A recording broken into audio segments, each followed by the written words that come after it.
नफरत अंगेज तंजीम जिस पर इस मुल्क में 3 बार पाबंदी लग चुकी है, उसके एक सड़क पे खड़े हुए प्रचारक का बयान है। अगर किसी मुल्क का बादशाह भी हो तो बादशाह अपने मुल्क में रहने वाले किसी भी तबके के लिए ये ज़बान इस्तेमाल नहीं करता जो नरेंद्र मोदी जी ने इस्तेमाल की। 140 करोड़ में से 83 करोड़ लोगों के हाथ में ये कुव्वत खरीद नहीं है कि वो 5 किलो अनाज भी खरीद सके। इसका मतलब वो बिलो पॉवर्टी लाइन है। इसका मतलब 60% से ज़्यादा मुल्क खते अफलास के नीचे गिर चुका है। आरएसएस नाराज बैठा है कि मोदी इस मुल्क में इस जमाने में खुद को विष्णु का अवतार घोषित कर चुके। नरेंद्र मोदी और अमित शाह जी को अंदाजा हो गया है कि उनकी हैसियत 4 जून के बाद क्या होने वाली है। 150 नहीं पहुंच पाएंगे अगर इन्होंने ये बदतमीजियां जारी रखी जो इन्होंने की हैं। पूरे मुल्क को बदनाम किया। सारी दुनिया की हेडलाइंस थी अगले दिन जो वजीर आजम ने कहा।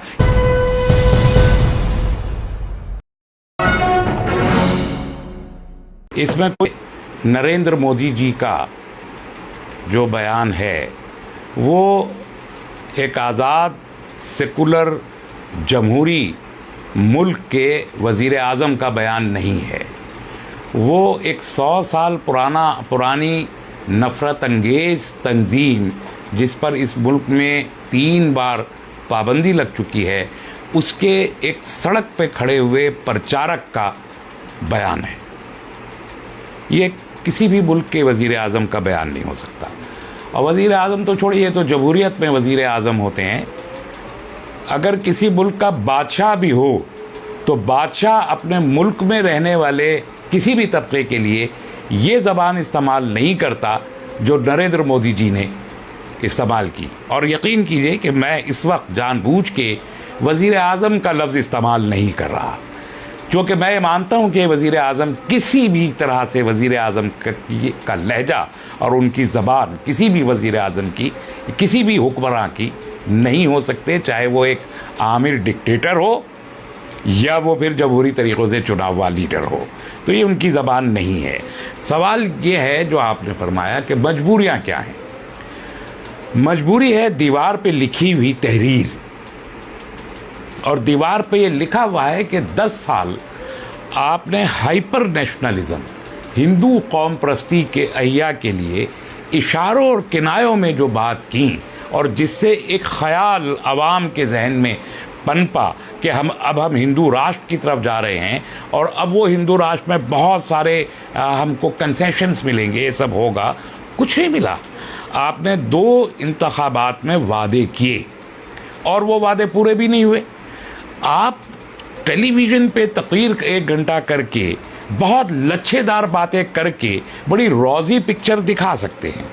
आप राडार को बादलों के ज़रिए छुपाने की बात कर सकते हैं। आप अपना ही एंटायर पॉलिटिकल साइंस, अपना ही केमिस्ट्री, अपनी ही मैथमेटिक्स लोगों को पढ़ा सकते हैं जिसका हकीकत से कोई ताल्लुक़ नहीं, और उस वक्त बैठे हुए लोग जज्बात में ताली भी बजा सकते हैं। लेकिन जब एनालाइज करेंगे तो पता चलेगा ये तो सच नहीं है।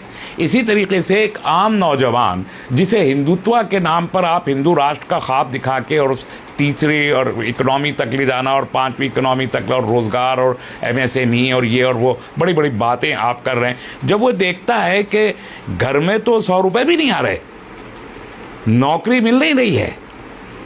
फौज में जो नौकरी के लिए जाने वाला किसान था नॉर्थ इंडिया का ख़ास तौर पर, वो कहे 4 साल में ही रिटायर हो जाएगा, है ना। और उसके बाद वो देख रहा है कि यार ये तो अनाज भी 80 लाख लोगों को, 80 करोड़ लोगों को 5 किलो तो अनाज ही मिल रहा है। आप कह रहे BPL ख़त्म हो गया। तो बिलो पॉवर्टी लाइन जो खते अफलास के नीचे जीने वाले हैं, अगर इस मुल्क में 140 करोड़ लोग रहते हैं तो उसमें से 80 करोड़ लोगों को, 83 करोड़ लोगों का दावा है नरेंद्र मोदी जी का कि हम उनको अनाज मुफ्त में पहुंचा रहे हैं 5 किलो। इसका क्या मतलब हुआ कि 140 करोड़ में से 83 करोड़ लोगों के हाथ में ये कुव्वत खरीद नहीं है कि वो 5 किलो अनाज भी खरीद सके। इसका मतलब वो बिलो पॉवर्टी लाइन है। इसका मतलब 60% से ज्यादा मुल्क खते अफलास के नीचे गिर चुका है। ये होता तो पहले से हो सकता था, तमाम बातें हो सकती थी। पहला मरहला। देखिए 5 साल में ब्यूरोक्रेसी भी और आवाम भी इंतज़ार करते हैं, अगर सही चल रहा होता है तो एक टर्म और देते हैं, लेकिन अभी आवाम ने भी देख लिया कि सारे झुनझुने थे। और बड़ी बात ब्यूरोक्रेसी, जिस ब्यूरोक्रेसी को 10 साल से आप मिसयूज़ कर रहे हैं, उनका जो काम है वो काम उनसे लेने की बजाय आप उनसे कोई दूसरा काम ले रहे हैं। मसलन ईडी, आप प्रेशराइज किए, यहाँ जाइए वहाँ जाइए, ये कीजिए वो कीजिए, और वो कर रहे हैं, इसलिए कि सरकार में मजबूर है। अब उनको लगता है कि पिंड छुड़ाने का वक्त ये आया है, इलेक्शन के वक्त पिंड छुड़ाना होता है। 2 सीटों पर इलेक्शन हो गया, दूसरा मरहला, दूसरा फेज शुरू होने वाला था। ऐसा क्या घटना हुई कि अचानक जो है जबान बदल गई? जैसे ही इलेक्शन कमीशन ऑफ इंडिया ने इलेक्शन की तारीखें अनाउंस की, सबकी जबानें खुल गईं, सबके कदम आज़ाद हो गए, सबके कलम आज़ाद हो गए, सबके दिमाग आज़ाद हो गए, और सब जो भरे बैठे थे और बोल नहीं रहे थे डर के मारे, वो आज़ाद हो गए और उन्होंने अपनी आज़ादी का इजहार किया। इधर आरएसएस नाराज बैठा है, चाहे कोई कितना भी कहे, आरएसएस नाराज बैठा है कि मोदी इस मुल्क में इस जमाने में खुद को विष्णु का अवतार घोषित कर चुके, ऐलान कर चुके कि मैं तो विष्णु का अवतार हो गया।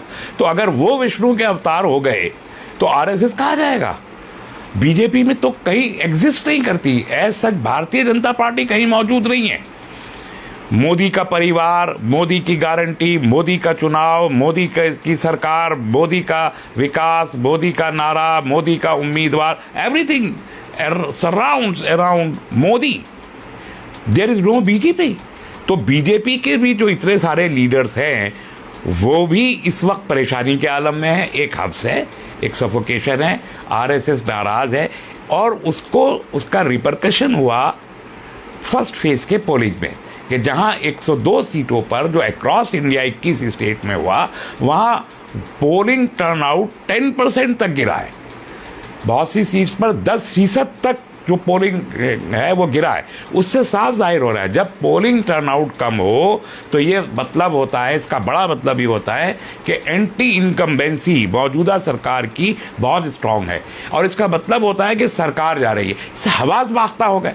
अब 400 पार का नारा लगाने से काम नहीं चल रहा, जो इतनी जोर जोर से लगाया, हर जगह खुद ही खड़े होके लगाते थे, तो 400 पार का नारा काम नहीं कर रहा, और वो दूसरे जितने नारे थे सब काम नहीं कर रहे। तो आज ये बात साबित हुई और ये डॉक्यूमेंटेड हो गई, जो हम लोग कहते चले आते थे एक ज़माने से कि भारतीय जनता पार्टी और आरएसएस एंटी मुस्लिम है, एंटी इस्लाम है। ये हम कहते थे कि ये दूसरी अक़लियती मज़ाहिब को भारतीय जनता पार्टी अकोमोडेट नहीं करना चाहती। हम ये कहते थे कि ये दलितों की हितैषी नहीं है।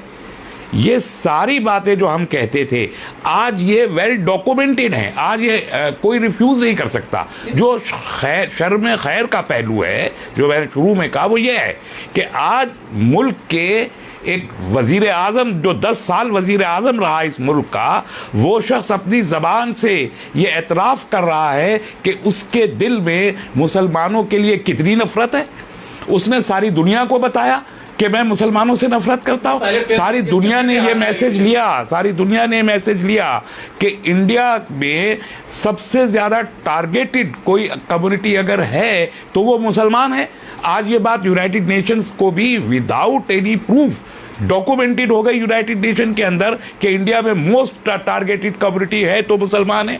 आज ये साबित हो गया कि यूनाइटेड स्टेट्स की states committee of religious freedom की जो रिपोर्ट है जिसने ये कहा कि रिलीजियस इंटॉलरेंस के मैदान में इंडिया बहुत ही नीचे के पेडिस्टल पे जाके खड़ा हो गया। इस रिपोर्ट पर पहले सवाल उठाए जाते थे, आज ये रिपोर्ट नरेंद्र मोदी जी ने साबित कर दी ये बयान देके। तो ये सारी चीजें अगले मरहले में इनके ऊपर कैसे पड़ेगी आप देखिए। ये सारी वो फ्रस्ट्रेशन है कि जिससे बीजेपी अपनी औकात पे वापस आई कि वो हिंदू मुस्लिम के बगैर कोई चुनाव नहीं जीत सकती, ये साबित हो गया। वो विकास के मुद्दे पे चुनाव नहीं जीत सकती, ये साबित हो गया। और ये साबित हो गया कि इस मुल्क में पाकिस्तान और मुसलमान के नाम पर ही भारतीय जनता पार्टी जैसी नफरत अंगेज तंजीमें चुनाव लड़ सकती हैं, किसी दूसरे मुद्दे पर वो चुनाव न लड़ सकती हैं न जीत सकती हैं। ये बात साबित कर दी नरेंद्र मोदी ने, और इस बात को समझ लिया इस मुल्क के 140 करोड़ अवाम ने। इसको अच्छे तरीके से गिरा में बांध लिया, और आप देखेंगे कि अगले 6 फेसेस में, जो एक कल होगा और उसके बाद 5, ये मुद्दा भी फुसफुस हो गया और ये अब और मजीद हारेंगे। यूपी में कई 7-8 सीटों पर चुनाव हुआ, लेकिन उसको तो बीजेपी को बढ़त बताई गई और आरएलडी उनके साथ जुड़ गई थी, फिर भी इस पर क्यों उतरना पड़ा? बीजेपी तो जीत रही है, 400 पार का नारा है। तो ठीक है, फिर 4 तारीख को दिखाई दे जाएगा ना। देखिए, मैंने कहा ये दीवार पे लिखी हुई तहरीर है। इस तहरीर को उन लोगों ने पढ़ा है जो रोज़ाना के हिसाब से इवेल्युएशन करते हैं। जो इवेल्युएशन इलेक्शन की तारीख डिक्लेयर होने से पहले एक इवेल्युएशन था, डिक्लेयर होने के बाद दूसरा इवेल्युएशन है, और फर्स्ट फेज की पोलिंग हो जाने के बाद तीसरा इवेल्युएशन है। तो जो पोल एनालिसिस करते हैं, जो सेफोलॉजिस्ट हैं वो, और जो पॉलिटिकल पार्टीज़ की टॉप लीडरशिप होती है, वो अपने रिसोर्सेज से जो इंफॉर्मेशन गैदर करती है, उसके ज़रिए उसे मालूम हो जाता है कि रिज़ल्ट क्या आने वाला है। इसलिए अंदाज़ा हो गया है, नरेंद्र मोदी और अमित शाह जी को अंदाज़ा हो गया है कि उनकी हैसियत 4 जून के बाद क्या होने वाली है। आप उस सर्वे की बात कर रहे हैं जो लीक हुआ, कह रहे हैं 220 तक सीटें आएंगी सिर्फ, लेकिन जिस तरह अगर सीट दर सीट बात करें तो उत्तर प्रदेश में कई सीटें तो भाजपा की पहले थी उनके पास, और वो जीतने का दावा भी कर रहे हैं अभी। दावा तो बहुत लोग, दावा तो अखिलेश यादव ने कर दिया कि हम तो उत्तर प्रदेश में 80 में से 89 जीत रहे हैं, तो क्या उसको मान लेंगे? मैं तो नहीं मानता। इसी तरह अगर भारतीय जनता पार्टी का दावा है कि हम 80 की 80 जीत रहे हैं, मैं उसे भी नहीं मानता।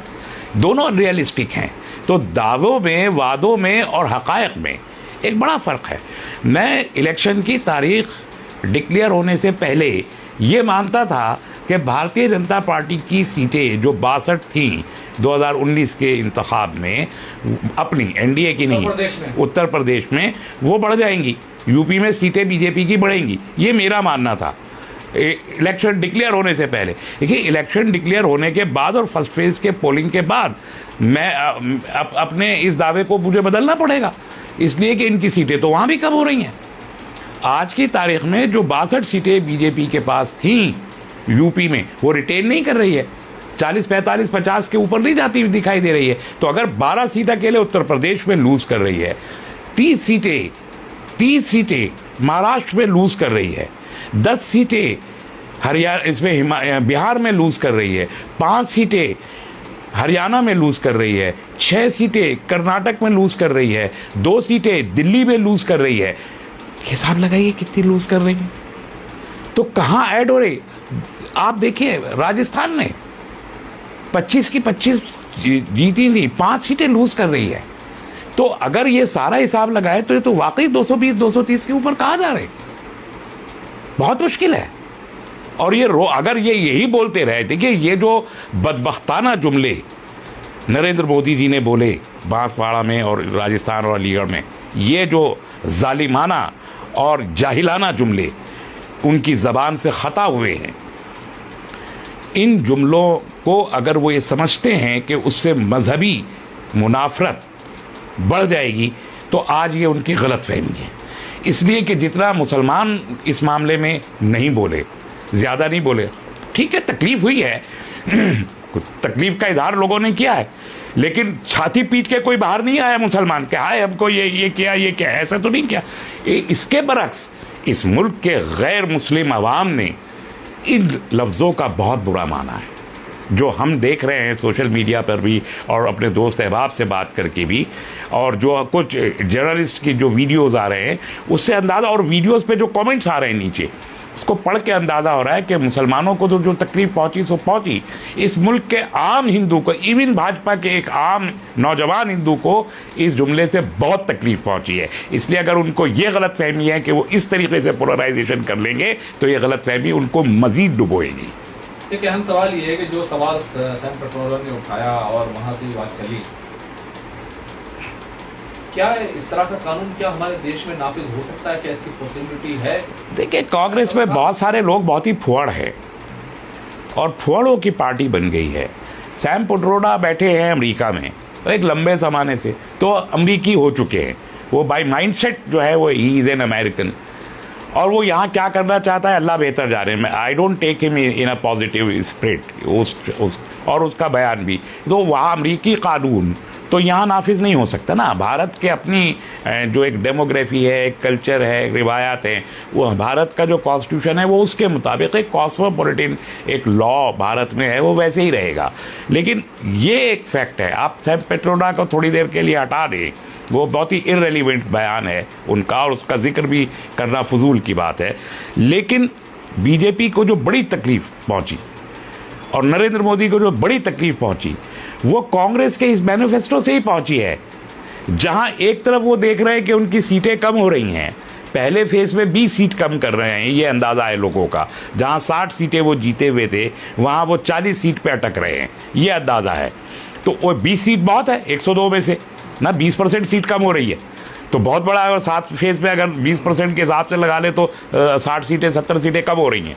तो ये एक तकलीफ। ऊपर से जो बहुत ही अट्रैक्टिव बात कांग्रेस के मैनिफेस्टो में है, उन्होंने ये कहा कि हम इक्तसादी और इकोनॉमिक बराबरी पैदा करने की कोशिश करेंगे। यानी जो सर्वे वो कराना चाहते हैं, सर्वे तो ऑलरेडी होता ही है, इस मुल्क में हर साल इकोनॉमिक सर्वे होता है। ये जितने फाइनेंशियल इंस्टीट्यूशन हमारे हैं, चाहे वो इनकम टैक्स का डिपार्टमेंट हो, चाहे वो ईडी हो, चाहे सैंपल सर्वे ऑफ इंडिया हो, या और ऐसी बहुत सारी ऑर्गेनाइजेशन है जो मुख्तलिफ किस्म के इकोनॉमिक सर्वे भी करते हैं।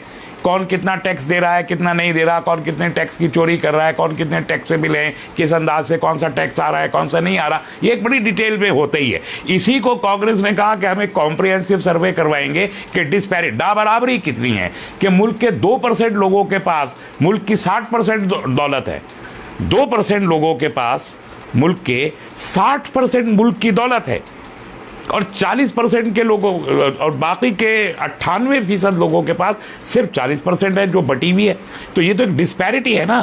तो अगर कोई पॉलिटिकल पार्टी ये कह रही है कि हम इस डिस्पैरिटी को दूर करके एक गरीब आदमी को भी इकोनॉमिक मेन स्ट्रीम में लाएंगे, उसका सर्वे करवाएंगे और कास्ट सेंसस करवाएंगे, और उसकी बुनियाद पर हम रिजर्वेशन भी प्रमोट करेंगे जो बिहार में किया, तो ये भारतीय जनता पार्टी जो अपर कास्ट की पार्टी हमेशा रही है और एंटी जो है वो नॉन हिंदू पार्टी रही है, उसको ये बात बर्दाश्त नहीं हो रही है। इससे लोग अट्रैक्ट हो रहा है, इससे ओबीसीज, दलित, ट्राइबल्स, ये जो तबकात हैं ये अट्रैक्ट हो रहे हैं कांग्रेस की तरफ। और ये जो इन्होंने औरा बना के एक झूठा एक हाला एक कायम किया था भारतीय जनता पार्टी ने, वो टूट रहा है, उससे फ्रस्ट्रेटेड है। तो ये अगर ऐसे ही चला तो ये जो 230 की बात हो रही है, अगर ये बढ़ते रहे और ये फ्रस्ट्रेशन ये इसी तरीके से निकालते रहे जैसे निकाल रहे, आप यकीन कीजिए 150 नहीं पहुंच पाएंगे, 150 नहीं पहुंच पाएंगे अगर इन्होंने ये बदतमीजियां जारी रखी जो इन्होंने की हैं। पूरे मुल्क को बदनाम किया, सारी दुनिया की हेडलाइंस थी अगले दिन जो वजीर आजम ने कहा। ये ऐसा नहीं है मुल्क जैसा वजीर आजम ने, जैसा नरेंद्र मोदी ने बताया। ये नरेंद्र मोदी का भारत नहीं है, ये we the people of India का भारत है भाई। ये एक शख्स जो वजीर आजम 10 साल रह गया हो, वो इस मुल्क का कानून डिक्टेट करेगा, इस मुल्क के लोगों की तकदीर डिक्टेट करेगा, इस मुल्क के लोगों का माइंडसेट तय करेगा, इस मुल्क के लोगों का बिहेवियर बताएगा, सिर्फ इसलिए कि वो 10 साल वजीर आजम रह चुका है। ये नहीं हो सकता। जमहूरी मुल्क है, जमहूरियत बाकी रहेगी, एक आदमी के हाथ में मुल्क को नहीं दिया जा सकता। इस तरह के बयान तो दिल्ली में भी देखे गए थे जब पिछला चुनाव हुआ था, उसमें भी इस तरह के बयान। देखिए, वजीर आजम के ओहदे पे खड़े हुए किसी आदमी ने ऐसा बयान नहीं दिया था। हम यति नरसिंहानंद को नरेंद्र मोदी से इक्वेट नहीं कर सकते। वो गांव में बैठा हुआ एक आदमी है यति नरसिम्हा, जिसके पास कोई पोर्टफोलियो नहीं है, कोई पोजीशन नहीं है, कोई हैसियत नहीं है उसकी, पुलिस कभी भी पकड़ेगी, उठाएगी, जेल में डालेगी, कई दफा डाल चुकी है। बट एक शख्स जो वजीर आजम के ओहदे तक पहुंचा और 10 साल उसे सस्टेन किया, जो विश्व गुरु होने की बात करता है, जो खुद को विश्व गुरु बना रहा है, जो मुल्क के लिए बातें करता हो सब जगह। आज बताइए, मैं एक साफ सीधी बात कहता हूं, आज अगर जो बाइडेन के पास जाएं नरेंद्र मोदी और जो बाइडेन उनसे पूछें कि यार क्या वाकई सारे 20 करोड़ मुसलमान हिंदुस्तान के बच्चे पैदा करते हैं, क्या सारे 20 करोड़ मुसलमान घुसपैठिए? I am sure this same Narendra Modi can not say yes, बिल्कुल नहीं कह सकते, हिम्मत नहीं है कि वहां खड़े होके कह दें, या इंतखाबी जलसे में बोल सकते। अभी जाके यूएई के वो जो शेख हैं जिन्होंने मंदिर बना के इनको दिया है, जिन्होंने कहा था मरहबा मोदी, वहां पर नारे लगाए थे, अगर वो टेलीफोन करके पूछ रहे हैं कि ये 20 करोड़ जो आपने बताए हैं वहां पर, ये सारे के सारे मुसलमान, ये सारे के सारे इंट्रूडर्स हैं, घुसपैठिए हैं, इज इट ट्रू? अगर वो फोन करके भी पूछ ले तो नहाने की नौबत आ जाएगी उनको दोबारा। माने के जमीन जो है वो सियासी जमीन खिसक चुकी है और वो शुरुआत हो चुकी है पहले फेज की। यकीनन। और पहले फेज में अगर शुरुआत हुई है तो ये समझ लीजिए कि 7 फेज तक ये शुरुआत जाएगी। और ये जितना फ्रस्ट्रेट हो गए हैं, जितना बौखला गए हैं, जितना झुंझलाए हुए हैं, इनकी ये झुंझलाहट बता रही है इनके पास कुछ नहीं है। देखिए ये एक्सट्रीम पोजीशन है।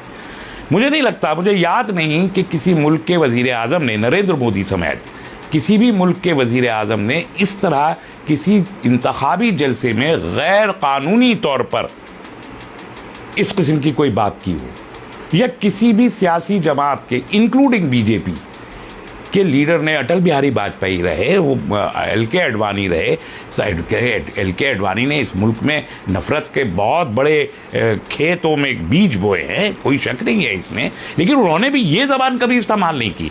तो ये आखिरी दर्जे की नफरत अंगेज जबान है जो अब इस्तेमाल की गई है। इसके बाद कोई स्टेप क्या बाकी बच जाता है? सोचिए जरा, इस जबान दराजी के बाद अगला स्टेप क्या बच जाता है? इलेक्शन कमीशन ने नोटिस दिया है, इसीलिए मैं ये कर रहा हूं। 29 तारीख तक इलेक्शन कमीशन ने जवाब माना है और जवाब आगजल के तौर पर राहुल गांधी को भी नोटिस दे दिया है। ठीक है, बैलेंस करने की कोशिश की इलेक्शन, यही बड़ी हिम्मत कर ली कि इलेक्शन कमीशन ने कि नोटिस ही भेज दिया। कुछ जो होगा 1 दिन 2 दिन को, शायद अगर 1-2 दिन को भी उन्होंने कह दिया कि 24 घंटे वजीर आजम को वो अब वो नरेंद्र मोदी जी नहीं जाएंगे चुनाव प्रचार में स्टार प्रचारक की हैसियत, तो एक चीज होगी। और इसके देखिए ये मसला यहां खत्म नहीं होगा, तो चुनाव खत्म हो जाने दीजिए, मुल्क के अंदर भी और मुल्क के बाहर भी ये तकरीर तो बहुत कुछ करवाएगी इनसे। और ये कोई मुल्क की खिदमत नहीं है। मैं मानता हूं कि मुल्क के लिए सबसे ज्यादा खराब कोई हरकत हो सकती है, मुल्क के हाल के लिए भी और मुल्क के मुस्तकबिल के लिए भी, मुल्क के पैरों पे कुल्हाड़ी मारने वाला बयान है ये जो नरेंद्र मोदी जी ने दिया है। और इसकी जवाबदेही उनको किसी ना किसी प्लेटफॉर्म पे करनी तो पड़ेगी।